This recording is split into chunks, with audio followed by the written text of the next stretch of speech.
Oke, selamat pagi untuk kita semua. Kembali pada pagi hari ini kita akan melanjutkan materi pembelajaran pendidikan Pancasila dan kewarganegaraan kita.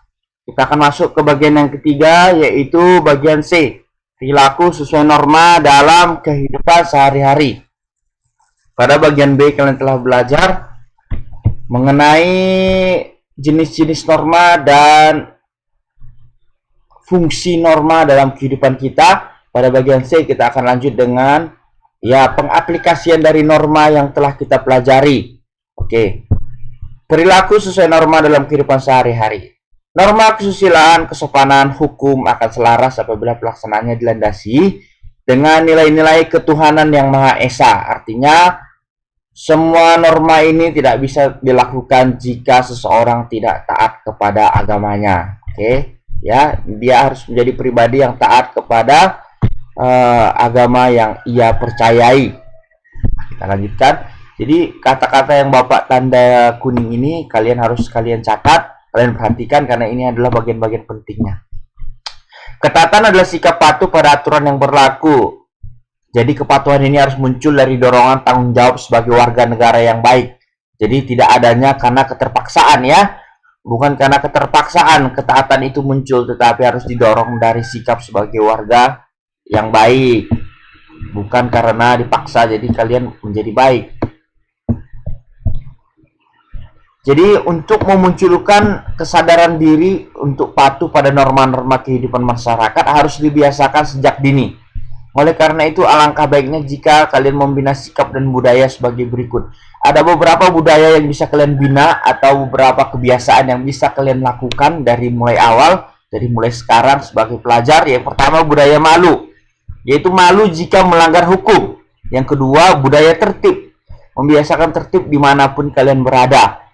Artinya kalau disuruh baris yang rapi, disuruh antri yang rapi. Dan yang ketiga, budaya bersih, biasakan untuk berperilaku jujur dan bersih dari segala tindakan-tindakan yang kotor. Hanya tidak boleh menyontek, bangga dengan hasil ulangan kalian walaupun rendah jika kalian telah melakukan yang terbaik. Tapi jika kalian belum melakukan yang terbaik, dapat nilai rendah, itu bukan suatu kebanggaan. Itu sesuatu yang memalukan. Jadi jika kalian dapat yang jelek, tetapi dari usaha yang telah maksimal, itu sesuatu yang membanggakan ya. Kita lanjutkan. Ada beberapa penyebab kesadaran terhadap kepatuhan pada norma-norma dalam kehidupan masih rendah. Artinya penyebab-penyebab yang membuat kesadaran akan norma itu masih rendah atau membuat kalian itu tidak sadar akan norma-norma. Yang pertama, faktor pribadi, yaitu faktor yang berkaitan dengan sifat atau karakter dalam diri sendiri yang belum memiliki kesadaran. Artinya memang dari pribadinya belum sadar akan pentingnya berperilaku sesuai norma. Yang kedua, faktor lingkungan, yaitu pengaruh lingkungan, keluarga, masyarakat yang belum memberikan daya dukung terhadap pembentukan watak pada aturan. Artinya faktor lingkungan, yaitu keluarga dan masyarakat, sangat mempengaruhi cara kalian bersikap dalam kehidupan sehari-hari kalian ya. Jadi dua faktor ini sangat berpengaruh kepada sikap norma kalian, pribadi dan lingkungan. Nah, untuk selanjutnya bisa kalian lihat gambar ini adalah gambar dari suku Baduy. Sampai sekarang suku Baduy masih memegang teguh pada tradisi-tradisi lokal mereka atau kearifan lokal mereka. Contohnya mereka tidak memakai sendal, mereka tidak pergi bersekolah, mereka melakukan aktivitas yang sangat sederhana dan mereka menikmatinya. Jadi mereka punya tradisi yang tidak terpengaruhi oleh kebiasaan-kebiasaan dari daerah lain. Itulah suku Baduy. Nah, materi kita bagian C sangat singkat, hanya sampai di sini, yaitu tadi yang Bapak sampaikan. Ya. Nah, ini ada sedikit lagi. Suatu norma dalam masyarakat untuk menjadi aturan yang nyata perlu melalui proses sosialisasi atau pengenalan. Jadi harus melalui proses sosialisasi atau pengenalan. Yang pertama harus diketahui oleh anggota masyarakat melalui pemberitaan di media massa. Yang pertama, norma tersebut harus disampaikan. Tahap yang kedua, harus mengakui peraturan tersebut.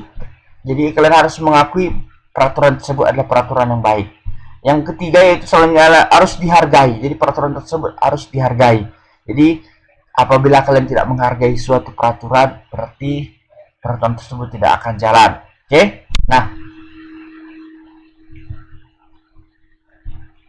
tugas kalian adalah untuk hari ini Bapak akan sampaikan dalam bentuk video, mencatat bagian-bagian kuning yang ada di layar monitor Bapak ini, yang ada di video ini. Bagian-bagian kuning ini contohnya.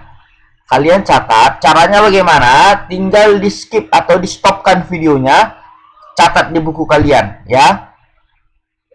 Oke, dimulai dari yang sini. Nah, dari yang pertama bisa kalian skip, turun. Yang ini yang kedua,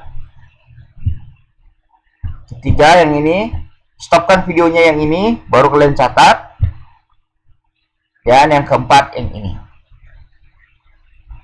Oke, bisa kalian singkat saja sesuai dengan cara kalian, tetapi harus dapat dimengerti. Jangan kalian singkat tapi kalian pun tidak ngerti apa yang kalian catat, percuma.